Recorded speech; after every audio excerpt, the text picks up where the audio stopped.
The Democrat propaganda machine is going full psycho mode, ladies and gentlemen. This came out yesterday. A fake study from the University of Colorado claims 1 in 15 Americans have survived mass shootings.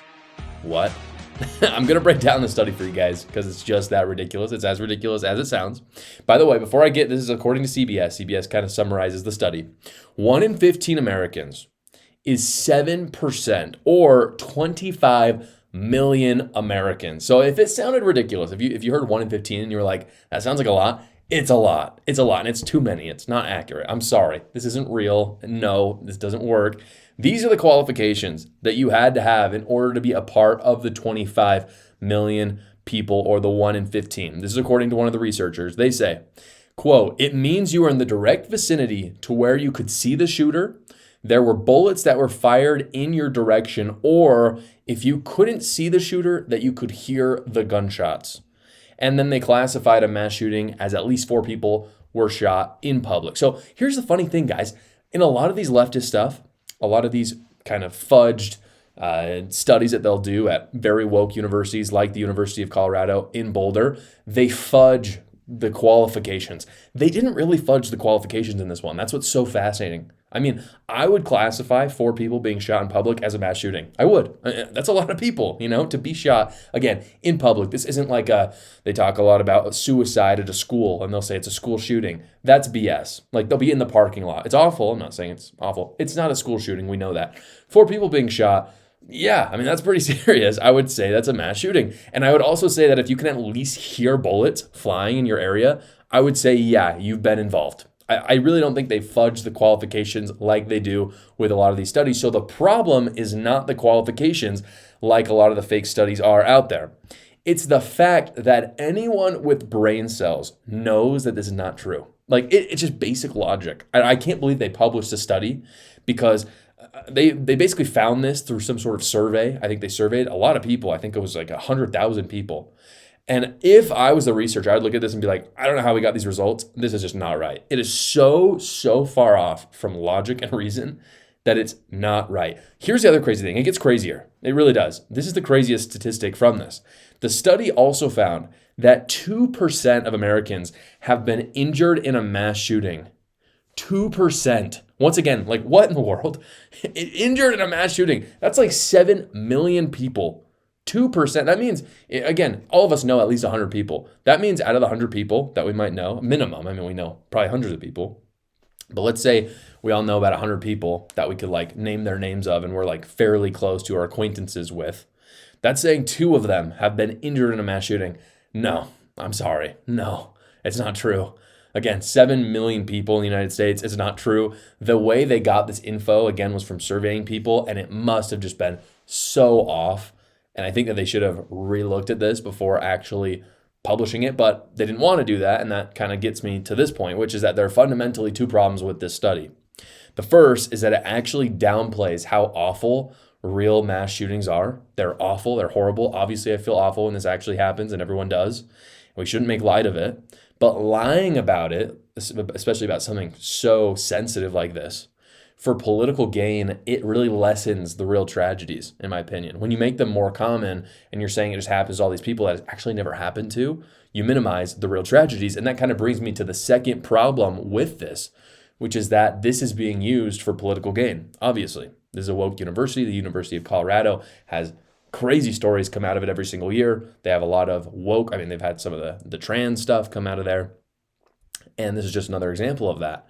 And again, they're trying to make this study with the purpose of ending the Second Amendment, which is a huge problem. And the fight against truth, I think, has never been fiercer, because not only do you have the mainstream media that's sharing this, but you also have actual universities that are using academic studies and saying this is ironclad scientific data that have just fudged the numbers in a really crazy way. And there are people willing to make the most outrageous lies out there just to take your rights away. We can't let them. Did you know that hundreds of thousands of Americans are going to lose millions of dollars this year just because they forgot to file their taxes? That's right, 88% of Americans that file their taxes are going to get over $3,000 back from the IRS. And a lot of people are not filing, thinking they're going to lose money, but they're leaving money on the table. And that's why I've partnered with Quick Tax America.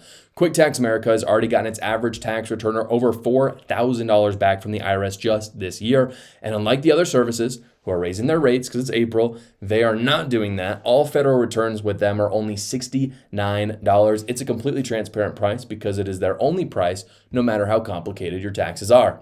Quick Tax America runs dozens of simulations on your taxes to ensure that they get you the best return possible, and they do all the work for you. All you got to do is upload your files, answer a few basic questions, and then schedule a 15-minute finish your return call with a tax professional.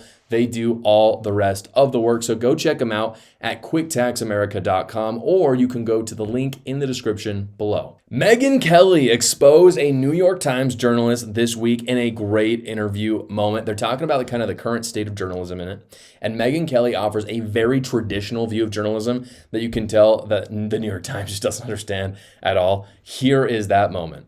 You have to understand, if you haven't sold your soul, you have to be willing to criticize the people, even that you admire, on your quote side.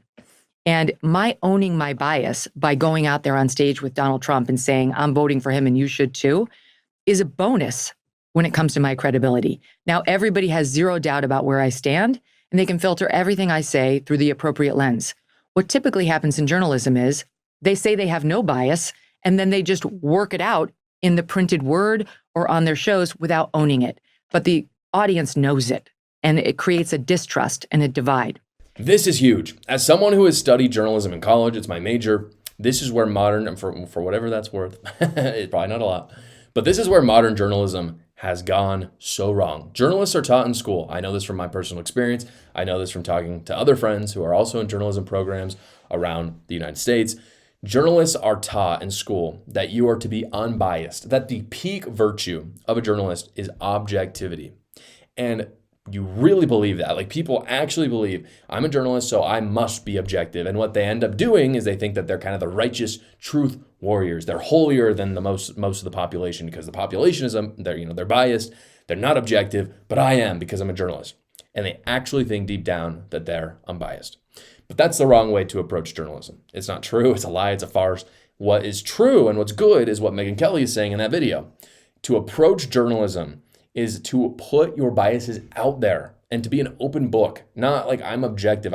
I'm going to tell the story. This is what I do on my show. I'm going to tell the story, and you're going to know exactly why you're here. You know I'm conservative. You know I'm a Republican. You know I like Trump. You know I'm MAGA. You know all of those things, and yet you come to me for a certain perspective.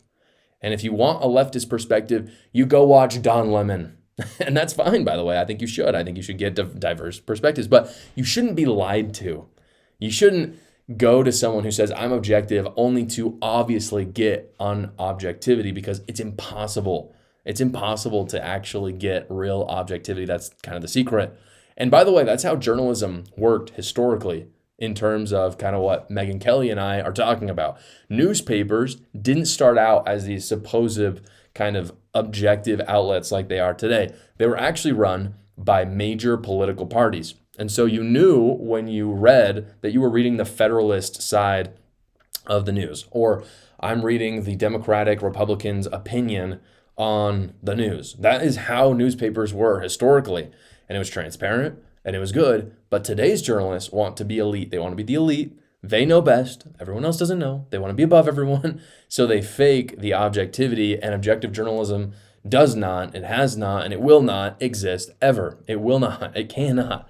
We're all biased. But what you can do is there are a few good people out there who do good journalism and actually admit their biases. That's good journalism, what Megyn Kelly is talking about, not what the New York Times does. Hey guys, I wanted to let you know about a deal I'm running on Amazon right now. My book, A New Cult, is actually only $9.99 on Amazon right now. I had a great time writing it. I talk about how the left has truly devolved into a cult, turned into propagandist craziness. And when I say cult, I mean actually cult. I talk about some crazy stories. I know you'll enjoy reading it. I had a great time writing it. Go check it out. The link is in the description below. Thank you so much for watching, guys. If you haven't already, go down below, like the video, subscribe to my channel, and watch another video.